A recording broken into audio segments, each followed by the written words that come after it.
car's a 65 Mustang, and we bought the car in Yucaipa, California. My wife does a lot of eBay stuff and things like that, so we go to a lot of auctions and estate sales and this and that. And they sent our preview on this thing, and there's a bunch of cars at this particular estate sale, so it looked interesting, and we were kind of thinking about a car to put together. This was like 2009. So we went to the estate sale, got there first in line, and you know all the people there, so we walked right out to the car, grabbed one of the guys, and took a look at it. And usually they're asking crazy money for these things because they've been watching too many Barry Jackson episodes, but they only had $2,500 on it. So I told the guy, I said, you know what, until I tell you I don't want it, I want it. So we start walking around the car. It's yellow, and it's been sitting in this piece of property in the dirt. There's about 13 other cars back there, and it's kind of sunk through the mud a little bit. But, you know, it looked like it was pretty much all there. So we start walking around the car, and, you know, it's straight. There's no rust in it. A little bit of wrinkle in the left rear, not very serious. Open the hood. Everything that came from the car in 1965 was still on the car.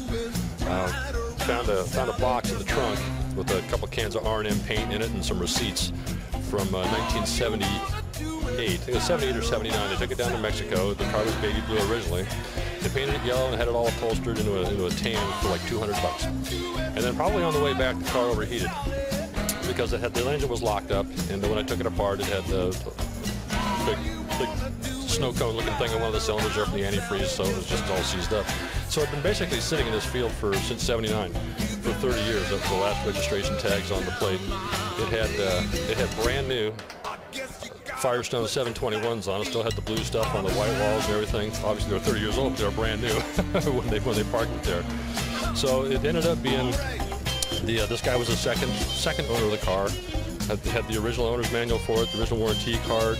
It was bought from Garner Ford in San Bernardino in '65. So it was built in San Jose. So basically, you know, drove it for 13 years, about as far as it made it, about 94,000 miles, and that was the end of it.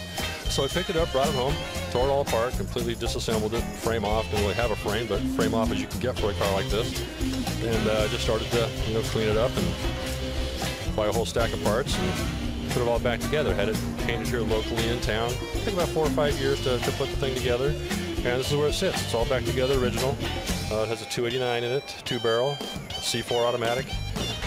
Had the original factory air conditioner, dealer installed factory air in it, so I put that back in there. And two reasons why I bought the thing is there was no rust in it, it was fairly straight, and I mean everything that came with the car in '65 was still on the car.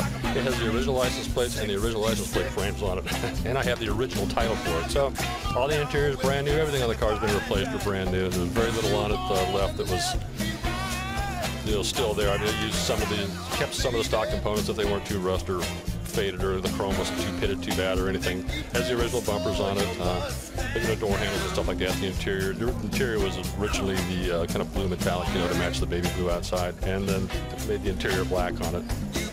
First place in that class. It was like 65 to 69, I think it was. So that was pretty cool. That's the only time we've shown it. My name's Jim. My wife's name is Ann. We're from California. We moved out here from Riverside, but I was born in Orange, California. And now live here in Havasu, since 2012.